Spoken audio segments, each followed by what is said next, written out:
Magandang araw po sa ating lahat. So, welcome pong muli sa ating pag-aaral ng salita ng Diyos. So, ako muli ang iyong lingkod, Pastor Charlie Dacutanan ng Jesus Christ Saves Global Outreach Church, Kamarin Family, ang makasama niyo sa pag-aaral ng salita ng Diyos. So, welcome po sa lahat ng mga nakatune in sa oras na ito sa kabuuan ng Jesus Christ Saves Global Outreach Church, Kamarin Family, Congregation. Welcome everyone at sa lahat po ng mga taga-subaybay natin all over the Philippines and all over the world. Welcome po sa lahat. Hallelujah. So purihin ang Panginoon. So ngayon ay manalangin muna tayo sa ating panimula. Panginoon, pagpalain niyo po Diyos ang pag-aral namin itong salita. Let thy name be glorified at maging sa lahat na nakatune in sa oras na ito, pagpalain niyo rin po. Holy Spirit, thank you. We acknowledge you, kayo ang aming great teacher sa pag-aaral namin itong salita. Let thy name be glorified, Lord, sa kabuuan, Panginoon, ng pag-aaral namin na ito ng salita. Sa pangalan ni Jesus, O God. Maraming salamat po itong aming dalangin. In Jesus' name, Amen. Amen. Purihin ang Diyos. So, ngayon ay tayo po ay dadako sa ikalawang bahagi ng ating pag-aaral about trusting God o trusting in the Lord, path to peace o mga landas patungo sa kapayapaan. So, pagtitiwala sa Panginoon, so mga landas patungo sa kapayapaan. Purihin ang Diyos. So, ang pagtitiwala sa Panginoon ay ang landas po nating tatahakin ay kapayapaan. So, basahin muli natin ang ating foundation verse sa Book of Psalms 37 verse 3 to 7. So, sabi roon, trust in the Lord and do good. Dwell in the land and feed on His faithfulness. Delight yourselves also in the Lord, and He shall give you the desires of your heart. 5. Commit your way to the Lord, trust also in Him, and He shall bring it to pass. Verse 6. He shall bring forth your righteousness as the light, and your justice as the noonday. Verse 3. Rest in the Lord and wait patiently for Him. Do not fret because of him who prospers in his way, because of the man who brings wicked schemes to pass. Tagalogin natin, umasa ka sa Diyos sa mabuting gawin at manahan kang ligtas sa lupain. Kayawi mo hanapin ang kaligayahan at ang pangarap mo ay iyong makakamtan. Ang iyong sarili sa Kanya italaga o ilagak, tutulungan kang ganap kapag ikay nagtiwala. Ang kabutihan mo ay magliliwanag katulad ng araw kung tanghaling tapat. Sa harap ni Yahweh ay pumanatag ka, maging matyagang maghintay sa Kanya. Huwag mong kainggitan ang gumiginhawa, sa likong paraan umunlad man sila. Once again, Lord, thank you sa mga salita mo ang aming pag-aaralan. Mangusap ka sabat sa amin at bawat salitang aming mapapakinggan ay maunawa namin ito at may sa pamuhay. Holy Spirit, thank you also, kayong aming dakilang guro sa oras na ito. Father, we thank you, Lord. All honor, glory, power belongs to you in Jesus' name. Amen. Amen. So, purihin ang Diyos. So, napakaganda po itong ating tinatalakay patungkol po sa pagtitiwala. Pagtitiwala sa Panginoon o trusting in the Lord, path to peace o pagtitiwala sa Panginoon, mga landas patungo sa kapayapaan. Sabi ko nga nakaraan, Psalms 37 verse 3 to 7 ay nag-aalok ng malalim na karunungan kung paano dapat harapin ang mga hamon ng buhay na may pananampalataya at pagtitiwala sa Panginoon. So sa isang mundong ito na tayo ay nabubuhay sa kawalang katiyakan, pagkadismaya. So hinihimok tayo ng talatang ito na tayong mga manampalataya sa Panginoon ay tumutok sa katapatan ng Diyos at itaguyod ang katwiran. Amen? So binibigyan din ito ng mga pagpapalang dulot ng pagtitiwala sa Diyos, paggawa ng mabuti at pagpahinga sa Kanyang pangako. So talagang napaganda itong mga pangako ng Diyos pag tayo ay nagtitiwala sa Diyos. So ang dulot nito sa ating pagtitiwala ay mayroon tayong tunay na kapayapaan. So ang landas natin patungo sa kapayapaan. Okay, so nung nakaraan nakapagbigay pa ako ng dalawang mga puntos patungkol po sa ating topic na ito. So mga pangunahing aral na makakapagpalakas sa ating panampalataya at gagabay sa atin patungo sa isang buhay ng kapayapaan at katiyakan. So ano po ba yung dalawa na naibigay ko patungkol sa pagtitiwala sa Panginoon patungo sa landas ng kapayapaan. Okay? So unang-una, trust in the Lord. Yan yung nabigay ko nakaraan, magtiwala sa Panginoon, verse 3. So umasa ka sa Diyos, o magtiwala ka sa Panginoon ang mabuting gawin at manahan kang ligtas sa lupain. So yun yung dulot ng pagtitiwala sa Diyos. Tayo ay mananahan sa ligtas na lupain. So the psalmist emphasizes the importance of placing our trust in the Lord.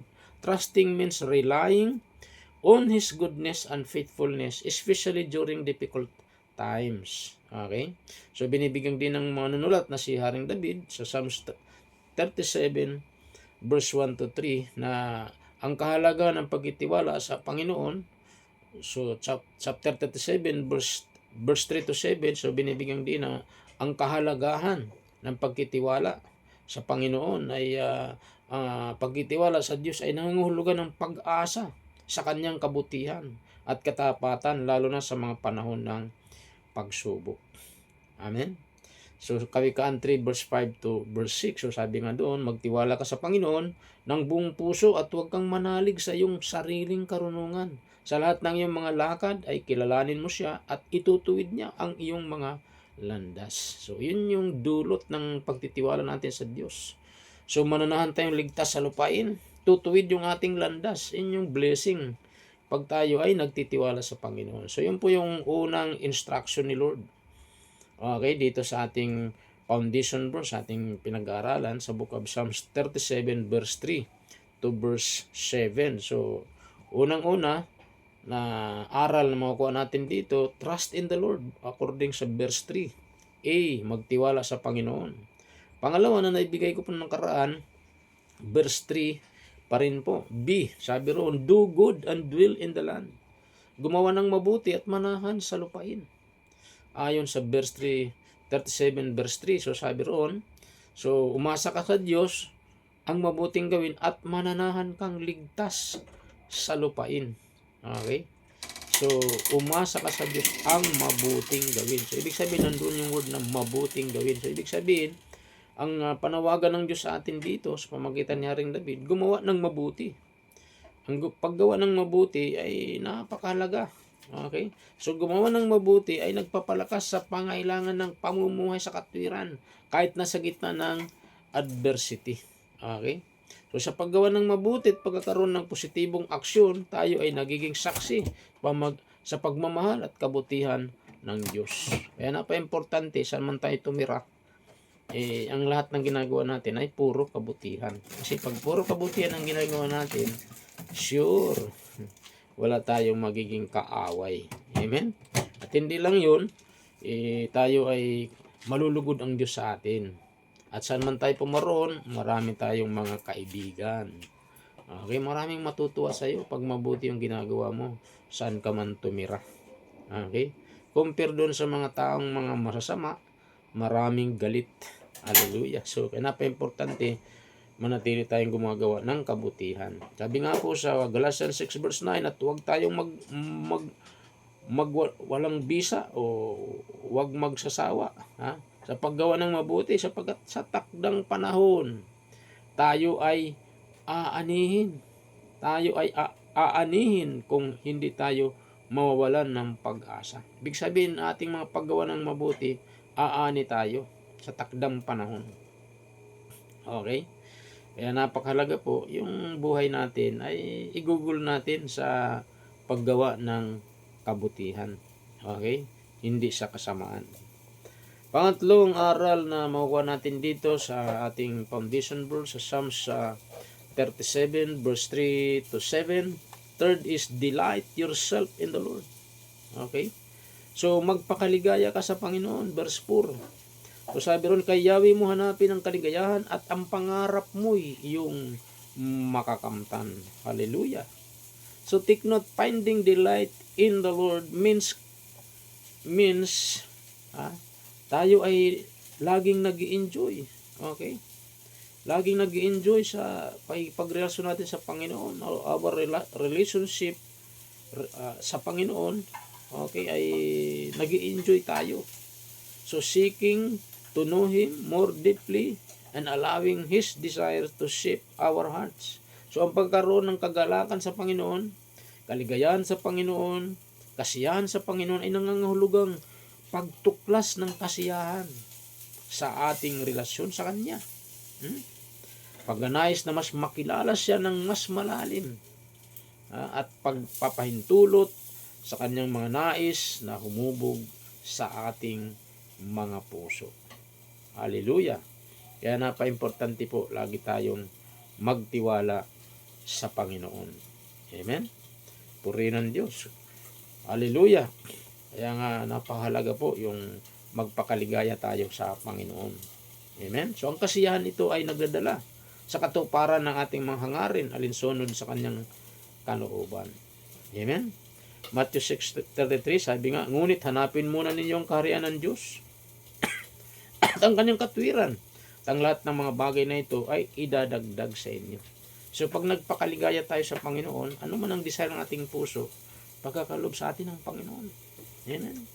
So pag sinabing delighting o magpakaligaya sa Panginoon, ibig sabihin, si Lord lagi ang first priority ng buhay natin. Si Lord lagi ang una sa buhay natin. Hindi yung ating mga sariling mga layunin o sariling mga pangarap. Okay? So, ang number one nating laging hinahanap ay ang Diyos. Siya yung first priority ng buhay natin. Amen? So, yun po, mga magulang at mga kapatid. So, napakahalaga po na magpakaligaya tayo sa Panginoon. Magpakaligaya tayo sa paglilingkod sa Panginoon. Magpakaligaya tayo sa pagbabasa ng Biblia. Magpakaligaya tayo sa pananalangin. Magpakaligaya tayo sa pagdalo. Hallelujah! Sa mga gathering kagaya ng midweek service, prayer meeting, pagki-care group.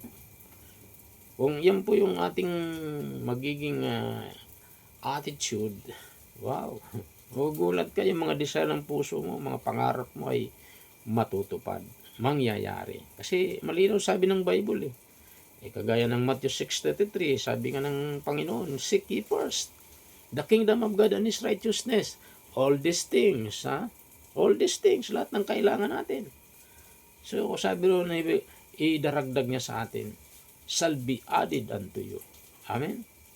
Purihin ng Diyos. So, yun po yung palaala sa atin ng Panginoon. Okay, pang-apat na aral makukuha natin dito sa ating pinag-aaralan sa Book of Psalms 37 verse 3 to 7.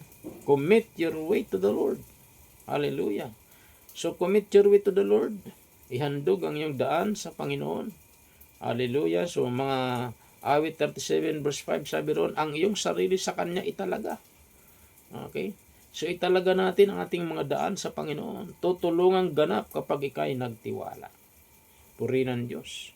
Take note, committing our way to the Lord means surrendering our plans and desire to Him.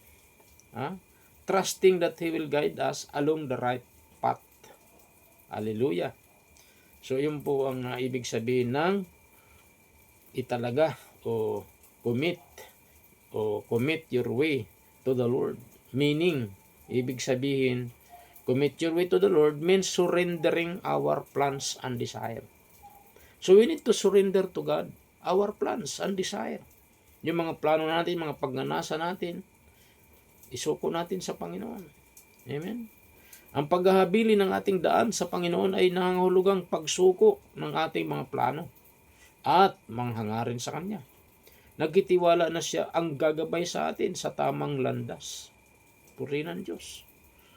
Hallelujah. So, italaga natin sa Panginoon ang ating buhay, ang ating mga plano. For example, sa pag-aaral mo, kung anumang kurso kukunin mo, talaga mo sa Panginoon. Paubaya mo kay Lord at sabi mo sa Kanya, Lord, ito po, ano po ang nais mo? Sa ano pong kurso ang nais mong aking ipurso? Halimbawa, pag-aasawa naman. So, italaga mo sa Panginoon. Surrender mo kay Lord. Hindi yung gusto mo. Hallelujah. So, halimbawa, ikaw Kristiyano. So, hindi yung gusto mo yung masusunod mo, kundi yung gusto ni Lord. Amen? So kung limbawa nasa tamang edad ka na, so mag-asawa ka, kailangan yung desire ng puso mo ay i-surrender mo kay Lord, hindi yung gusto mo. Amen? So kailangan siyempre born again din ang magiging ka-life partner mo. Di lamang basta born again, kundi dapat in love kay Lord. Naglilingkod sa Panginoon. Prayerful, Bible reader, hindi nag-absent pag-araw ng linggo. Interesado sa mga gawain kay Lord. Yan ang napakagandang maging ka-life partner mo. Compare doon sa mga makamundo, mga worldly, mga walang Diyos. Yun ay hindi yun hindi yun ang kalooban ng Diyos. Okay? Yung mga walang interest sa Panginoon, sa gawain sa Panginoon. So, hindi yun ang kalooban ng Panginoon. So, ang kalooban ng Diyos, kung ikay born again, dapat born again din ang magiging ka-life partner mo. At hindi lang basta born again, in love sa Diyos. Nagmamahal sa Diyos, siyempre. Naglilingkod sa Diyos. Prayerful, Bible reader. Excited laging maglingkod sa Diyos, umatin sa mga gawain sa Panginoon. Yun yung the best na ka-life partner. Amen. Hallelujah. Yan nga sabi ng Panginoon sa 2 Corinthians 6:14, do not unequally yoke together with the unbeliever. So, huwag kang makipamatok sa mga hindi mananampalataya. Kasi hindi pwedeng magsama ang dilim at ang liwanag. Hindi rin pwedeng magsama ang langis at ang tubig. So, kailangan pure kapwa mo ring mananampalataya. Amen? So, yun po ang ibig sabihin. So, lahat ng mga plans natin, desire natin, isurrender natin sa Panginoon. Okay? Kung magbi-business ka, yung business mo na tatayo ay isurrender mo kay Lord. Isangguni mo sa Panginoon. Hindi yung gusto mo, kundi yung gusto ng Panginoon. Mag-inquire ka kay Lord. Yun ang ibig sabihin ng commit your way to the Lord. Amen? So, everything na mga gagawin mo, commit your way to the Lord. Unsure, pag itinalaga natin sa Panginoon lahat ng ating mga plans and desire, sigurado magtatagumpay ka. Amen? Magtatagumpay tayo. Hallelujah. Purihin ang Diyos. So, tamang landas. Kaya nga sabi, ang paghahabilin ng ating daan sa Panginoon ay nangangahulugang pagsuko ng ating mga plano at mga hangarin sa Kanya. Nagkitiwala na siya ang gagabay sa atin sa tamang landas. So, hindi po mamamali ang landas natin pag tayo ay tinatalaga natin kay Lord, sinusuko natin lahat ng mga plans and desire natin, tamang landas. Okay? Hallelujah, gagabayan tayo ng Diyos sa tamang landas. So, ang gawain ito ng pananampalataya ay nagbubukas ng pinto para sa kanyang banal na patnubay at suporta. Hallelujah. So, 118 ng mga awit, verse 8, sabi ron, higit na mabuti na doon kay Yahweh magtiwala ako kaysa panaligan yaong mga tao. Amen? So, maraming suggestion ang tao. Maraming mga sinasabi ang tao sa iyo. Pero, ang napakalaga, yung sinasabi ng Diyos, ang sundin natin. Amen? Kasi ang Panginoon, lahat ng kanyang mga sasabihin sa atin ay accurate. Hindi kagaya ng tao, mga hula-hula lang yan. Hallelujah. Kaya importante na tayo ay i-commit natin ang ating mga desire, mga plans and goals sa Panginoon. Nang sa gayon, maging matagumpay lahat ng ating gagawin. Amen? Okay, so panghuli, tapos na tayo. Be still before the Lord. Amen? Yun yung mga reminders dito ni Lord sa ating foundation verse ng Book of Psalms, chapter 37, verse 3 to 7. Trusting in the Lord, path to peace. So, mga landas patungo sa kapayapaan. Pagkitiwala sa Diyos, mga landas patungo sa kapayapaan.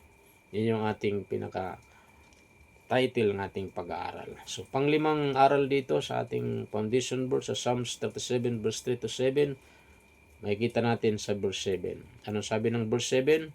Sa harap ni Yahweh ay pumanatag ka. Maging matyagang maghintay sa Kanya. Huwag mong kainggitan ang gumiginhawa sa likong paraan umunlad man sila. Okay? So ano po yung panglima, panghuli? Be still before the Lord. Maging tahimik sa harap ng Panginoon. Amen? So, Take note, ang panawagan na maging tahimik sa harap ng Panginoon ay nagsusulong ng isang pag-uugali ng katahimikan at pagtitiwala sa tamang panahon ng Diyos. Hallelujah. So sa katahimikan, natatagpuan natin ang kapayapaan, katiyakan na siya'y kumikilos sa ating mga buhay kahit na hindi natin ito nakikita. Amen? So pag sinabing be still before the Lord, ibig sabihin huwag tayong magrereklamo. Huwag tayong magrereklamo sa mga nangyayari sa paligid natin, sa buhay natin. Kasi alam ng Diyos yung ganyang ginagawa. So wala tayong dapat ipagreklamo sa Diyos. Amen?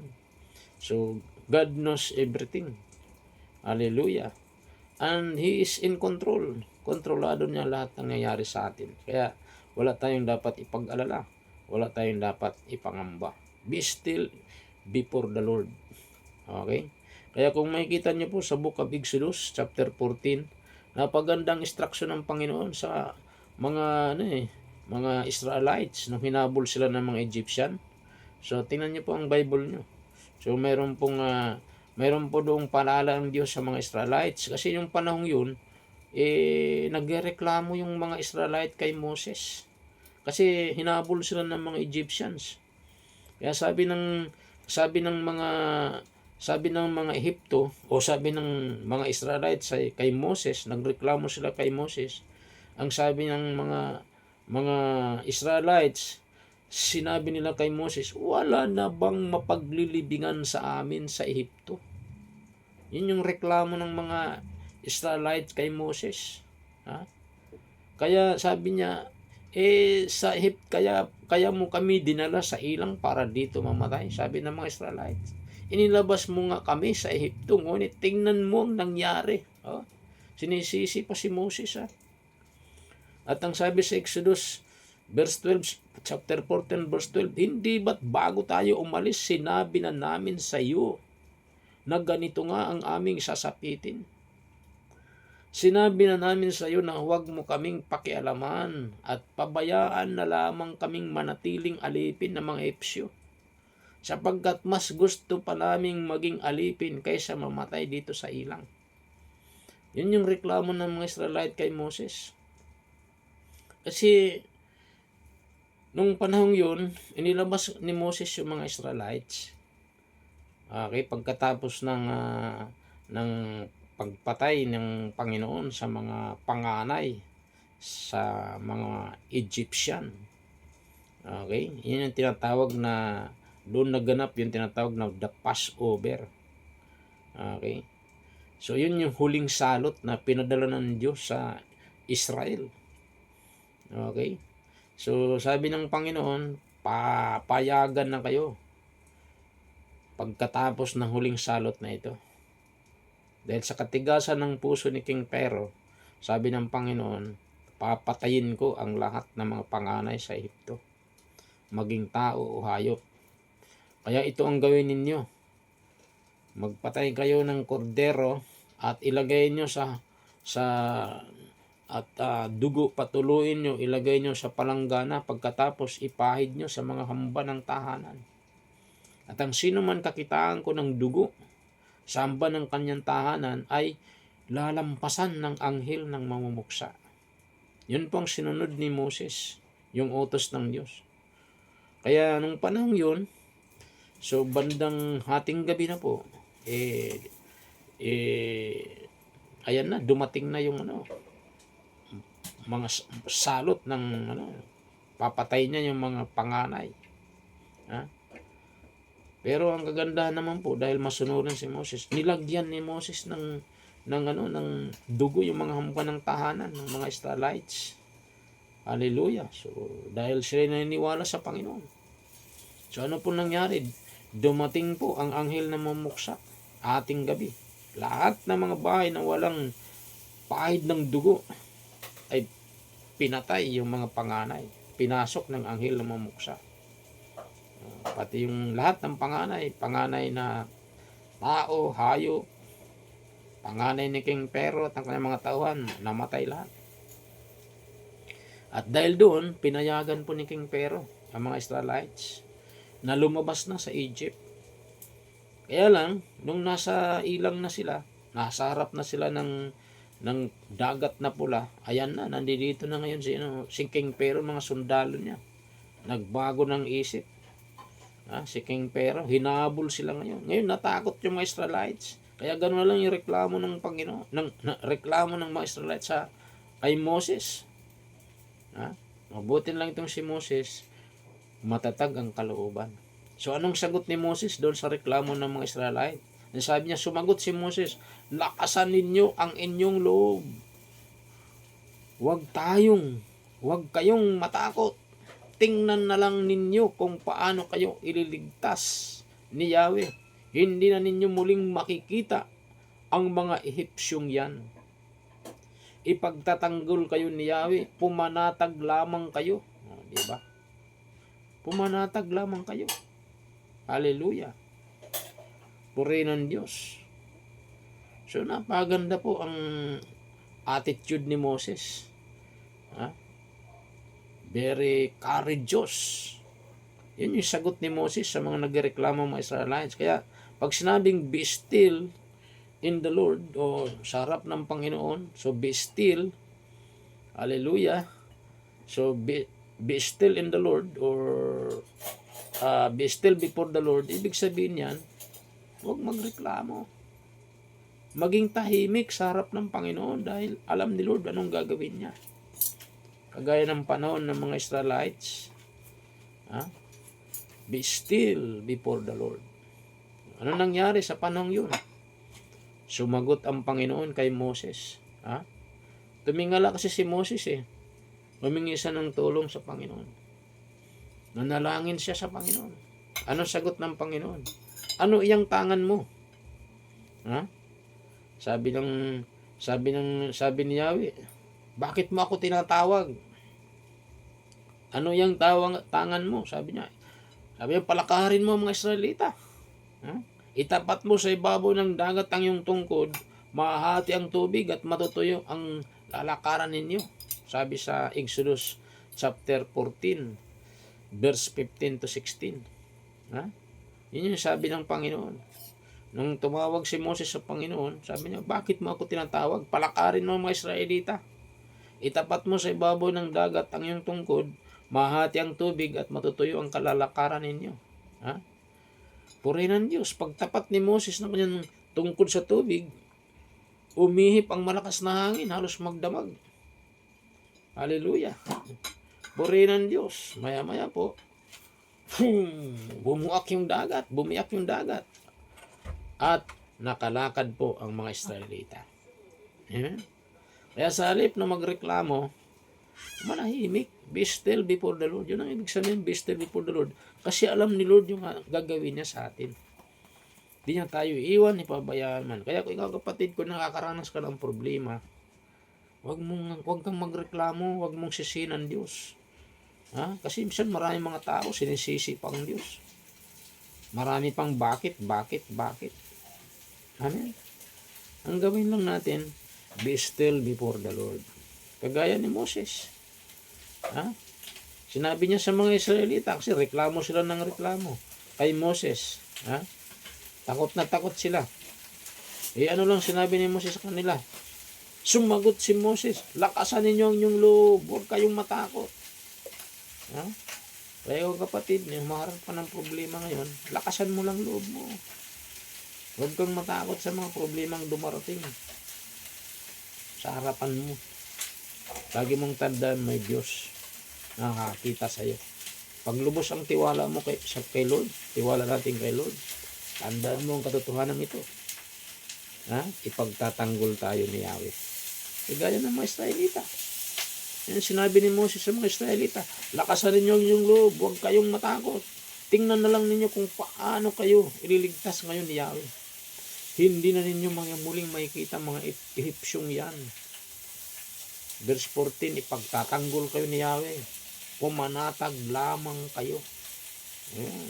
Pumanatag, be still. Pumanatag lamang kayo. Kaya kapatid, pumanatag ka lang. Marami kang problema. sunod yung mga bill, mga bayarin, lahat ng mga suliranin, pumanatag ka lang, be still in the Lord.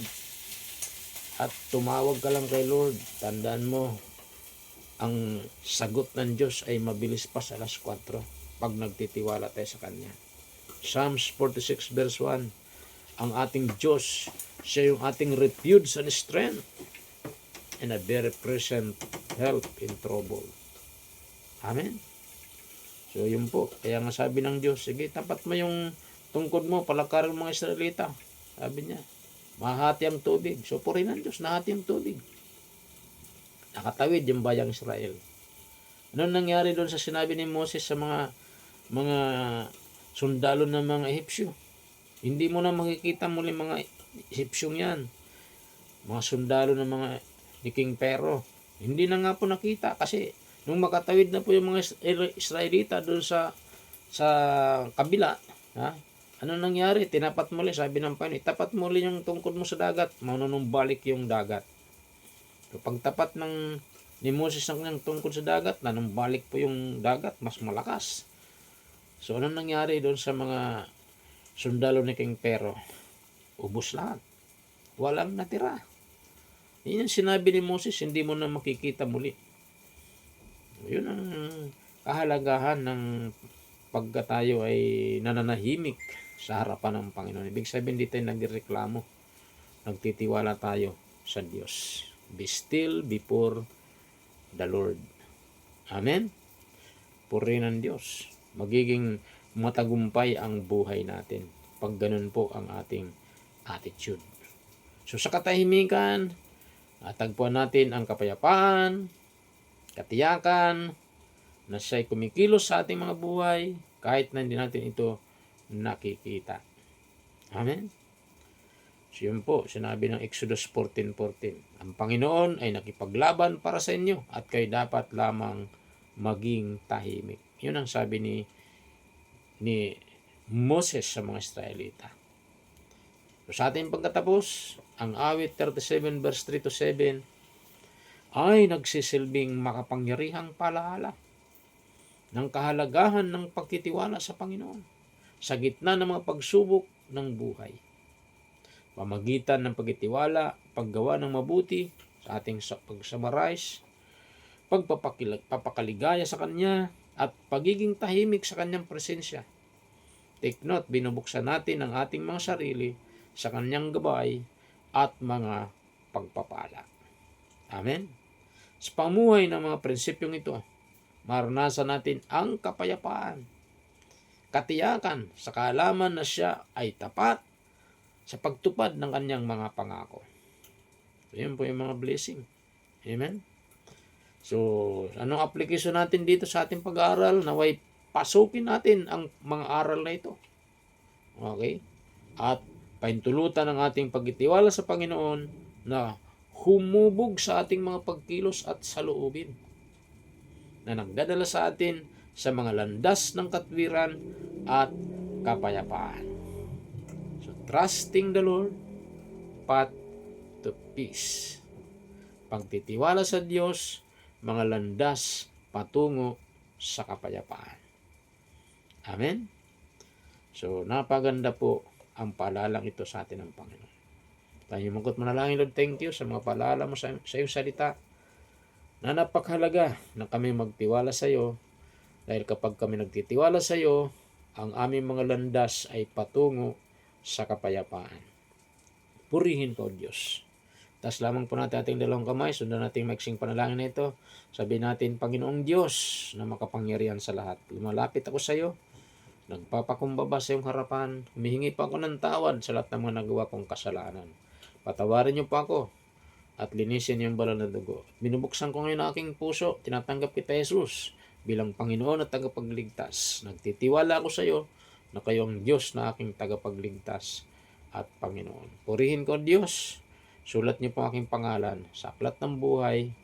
Pangalan ni Jesus, ito aking dalangin. Amen. Amen. Ako na lang po manalangin, Lord. Thank you sa lahat po na tumanggap sa iyo. Pagpalain mo silang lahat, O Diyos. Purihin ko, Diyos, at salamat, Panginoon. Lubusan kailang makilala sa malalim at Bibliyang kaparaanan. Kaya nyo rin po Lord, bawat sa amin ay laging magtiwala sa iyo sa pangalan ni Jesus. O God. Maraming salamat po. Katagpuin nyo rin po ang mga pangailangan na yung mga anak sa oras na ito. Kailan mga financial needs, Panginoon, pagkaloob niyo po, Diyos, sa pangalan ni Jesus, Lord. Kagalingan sa mga may karamdaman, pagalingin niyo rin po sila. Lord, mga naguguluhan, bigyan mo sila ng kapayapaan. Maraming salamat po, Ama. Purihin yung pangalan, all honor, glory, power, belongs to you. In Jesus' name, Amen. Amen. Amen. Purihin ang Diyos. God bless po sa lahat. At ang ating pong maiksing palaala, so every Sunday po, ay inimbitahan ko po kayo sa ating Sunday Service Celebration tuwing alas 9 ng umaga, tuwing linggo po. Doon po lang po yan sa may number 500 sa Bangan Building, Hillcrest Village, Camarin Road, Caloocan City. Harap lang po yan ng Elevate Town Center.